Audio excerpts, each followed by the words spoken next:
Hi everyone, my name is Andrea and today I'm going to teach you about some of the basics of medical terminology, specifically how some words are built, broken down, and understood.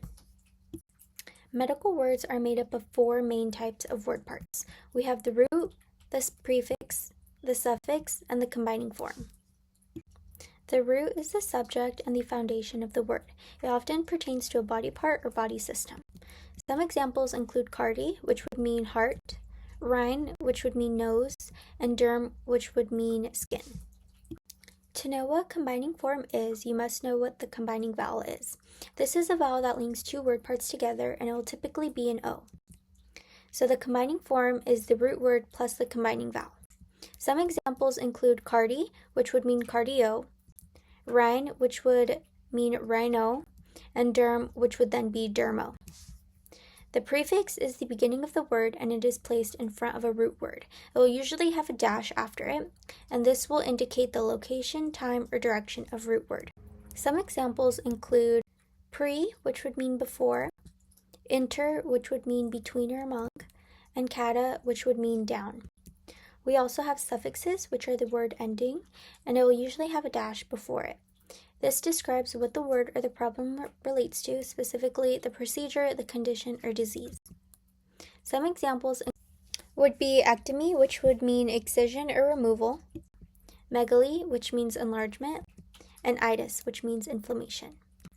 Now that we know the parts, let's try and build medical terms by following three basic rules.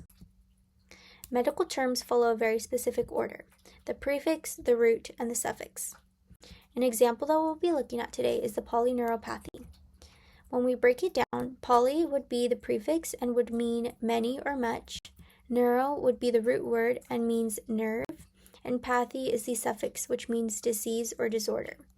When we add this all together, polyneuropathy means a disease or disorder affecting many nerves. The second rule is that not all medical terms have all word parts. For example, some words might not have prefix. An example would be hematology. When we break it down, hemat would be the root word, which would mean blood. O is the combining vowel, and logy is the process of study. When we add it all together, hematology would mean the process of study of blood.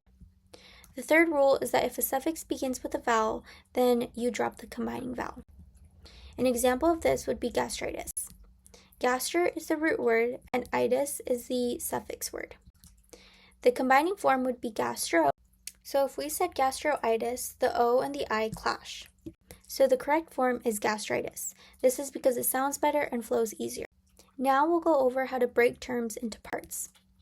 So the steps are, first we must find the suffix, then we move to the beginning of the word, which is the prefix, and finally we identify the root. So the example we'll be looking at is pulmonary. The suffix is "-ary", which means pertaining to. The root word is pulmon, which means lungs.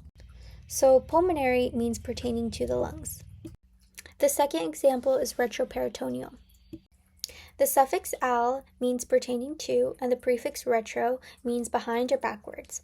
The root is peritone, which means peritoneum, which would mean that retroperitoneal means pertaining to behind the peritoneum. The third example is subcutaneous. The suffix is "-us", which means pertaining to, and the prefix is "sub", which means under or below. The root is cutane, which would mean skin. Subcutaneous would mean pertaining to under the skin. Now, some medical terms can be very tricky. They might look or sound alike, but actually mean very different things. Let's look at one example for each type of word part: the prefix, root, and suffix. So prefixes, these three, intra, inter, and infra, can be confusing because they look and sound similar but have a different meaning. Intra means in, within, or into. Inter means between, and infra means beneath. So intramuscular means within a muscle, intercostal means between the ribs, and infrarenal means beneath the kidney.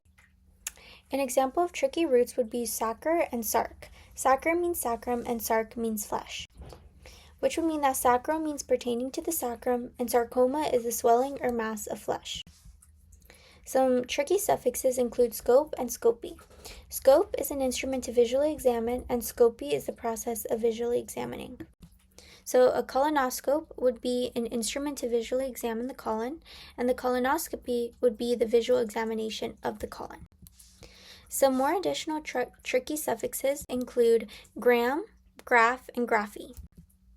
Gram means record, graph is an instrument to record, and graphy is the process of recording.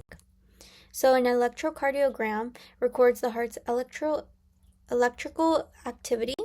Electrocardiograph is the instrument to record the heart's electrical activity. And electrocardiography refers to the process of recording the heart's electrical activity. Now, other examples include tomy, ectomy, and stomy.